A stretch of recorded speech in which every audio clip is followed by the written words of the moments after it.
Hi, and welcome to an episode of the Arizona Lottery Gives Back storytelling series, where everyday Arizonans share short stories about the moment that changed their lives. These shows are meant to make you feel a little more connected to your community and to the nonprofits and programs the lottery supports that make life richer in Arizona for all of us. This story is about parenting, celebrating the Arizona Lottery's commitment to health and human services, and in particular, their support of foster children across Arizona.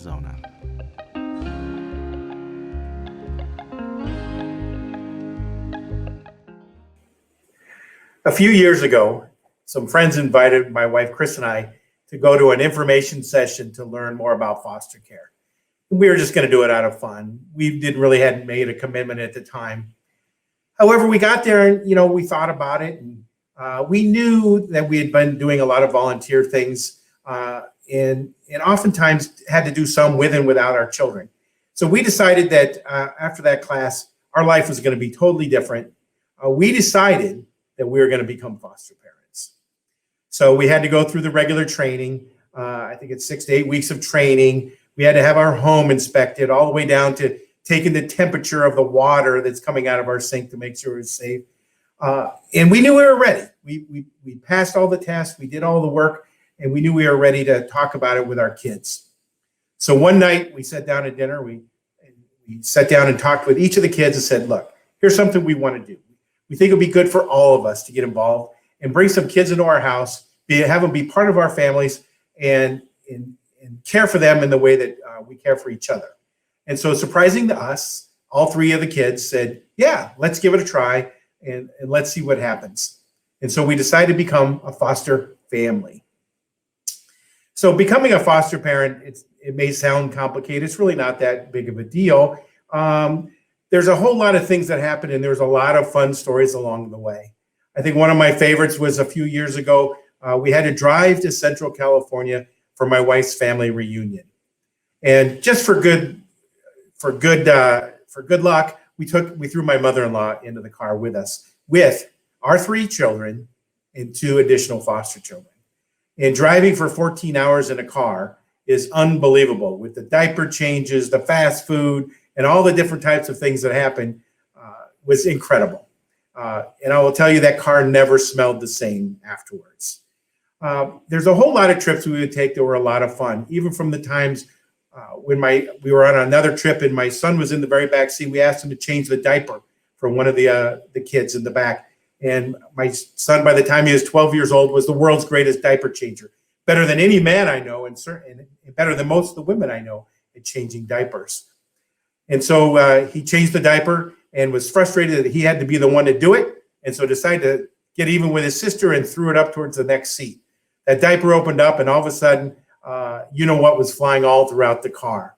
It was quite the disaster. We had to pull over and clean up everybody and clean up the entire car before we could go on. There's also the ones that tug on your heartstrings a lot as well. I remember one Christmas, a biological mom really wanted to spend some time with her daughter at Christmas time. So we figured out a way to do it, and we took her and we said we were going to meet at a McDonald's on Christmas morning, which I thought in itself was sad enough. But as it turns out, McDonald's wasn't even open on Christmas. So we ended up going to a convenience store, and we ended up buying chocolate milk and sodas and donuts and things like that, and sat in at a convenience store on Christmas morning so a biological mom could spend some time with her child.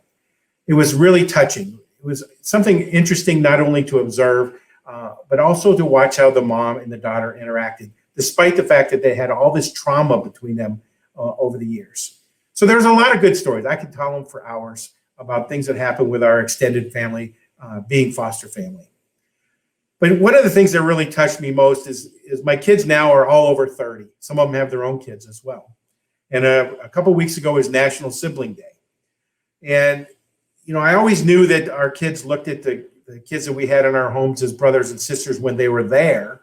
But one of the things that was most interesting to me is when my oldest daughter did a shout out on social media to her siblings to recognize them as being important in their lives, how much it meant to her to say, and I have 20 other children that are my brothers and sisters as well that I think about every day. It really tugged at my heart. And it meant that as a family, we were able to do something together that was both meaningful to the children that we were touching, but it was also meaningful to us as a total family. And so I realized after thinking about this over the years, being a foster parent is an interesting vocation, but at the end of the day, it's more like an education. We learn so much about so many different kids with so many different backgrounds that we never would have experienced if we hadn't have been foster parents. It was an overwhelming experience. And it's great to know that my kids learned the same thing, that it was really just like another part of our family. We added these kids just to be part of our family, and it continues that way today. Even today, I'm personally active in Recycle Your Bicycle for a Kid in Foster Care. My wife and I are both involved in the Arizona Association for Foster Adoptive Parents. And one of the things I will tell you more than anything else that I treasure in the world is the relationships we've made with other foster parents who had the same idea that we did. It's all about your family. Thank you.